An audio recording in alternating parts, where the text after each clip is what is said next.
We have the experiment to analyze the use of an EMC analyzer with antennas for radiated emissions testing.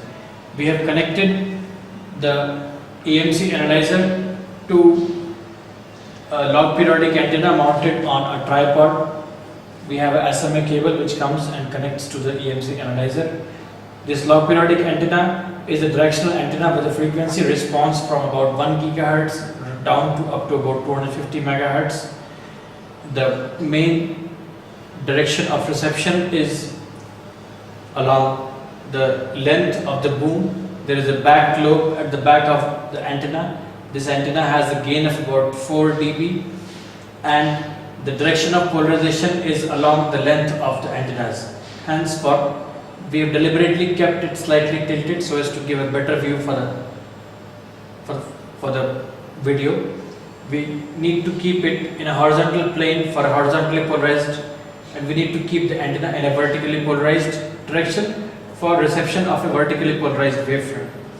For this particular experiment, we have mounted the antenna at the EMC analyzer, and we have connected one of the probes, the high sensitivity probes, to the emission reference source, and we've set the source frequency to 50 MHz interval.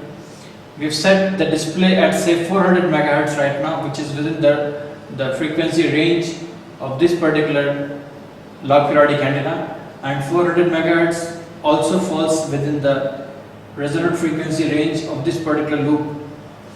So what we need to keep the distance between the probe and the antenna as about 3 meters.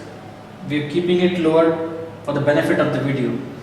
Now you observe what happens when you keep the probe in the direction of an antenna. As we make the polarization of both the antennas same, we are able to receive a signal. The signal level received is of the order of -77 dBm right now. We have a very small signal level being received at 400 MHz. As we will increase the distance, the signal level will fall down gradually, and as the polarization direction of the antenna or this particular emission reference source is changed, the signal level received by the EMC analyzer will correspondingly fall. We need to adjust. Now you see, in this particular direction, the signal level is not being received because we are in the direction of the null of this particular loop. As we move into the direction of board side of the emission reference source, we are having a maximum signal capture. This emission reference source along with the magnetic loop right now is acting as a device under test. We can replace this particular reference source with any device under test which can be tested, which could be say monitor or a computer or a laptop or a mobile phone, and we can try and pick up the radiated signals from the device under test and find out its radiated emissivity characteristics. This particular emission reference source is primarily for calibration of our system so as to know that everything is in operation and it is working fine. We can replace the log periodic antenna with say a biconical antenna. A biconical antenna acts like a broadband dipole where these phantom cones are simulating a solid cone. It has a broader bandwidth right from 50 MHz up to about 1 GHz and above.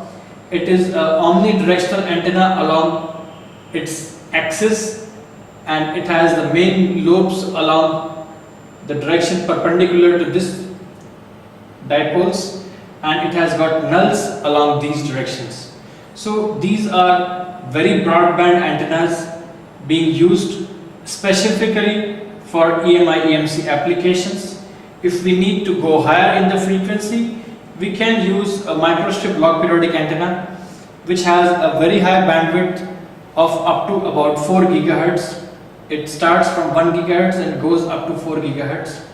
For enhancing the frequency range, we can use the detector provided with the equipment to enhance the usability of the CRO, and we can also try and use different probes. These probes are provided, one has a very high sensitivity but the resonant frequency limits its use up to 800 megahertz. The smaller probe has a lower sensitivity but its frequency use is limited to 1.5 gigahertz, and we have a still lower sensitivity probe but with a higher frequency of about 2.5 gigahertz.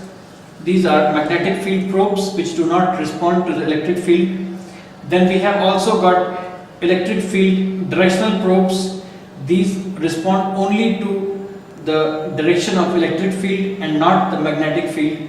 These are very low sensitivity probes used to pinpoint the source of the PCBs tracks, and we can move them along the tracks or along the pins of an IC, and we can find out the exact radiating pin or the spot where the radiation is coming from.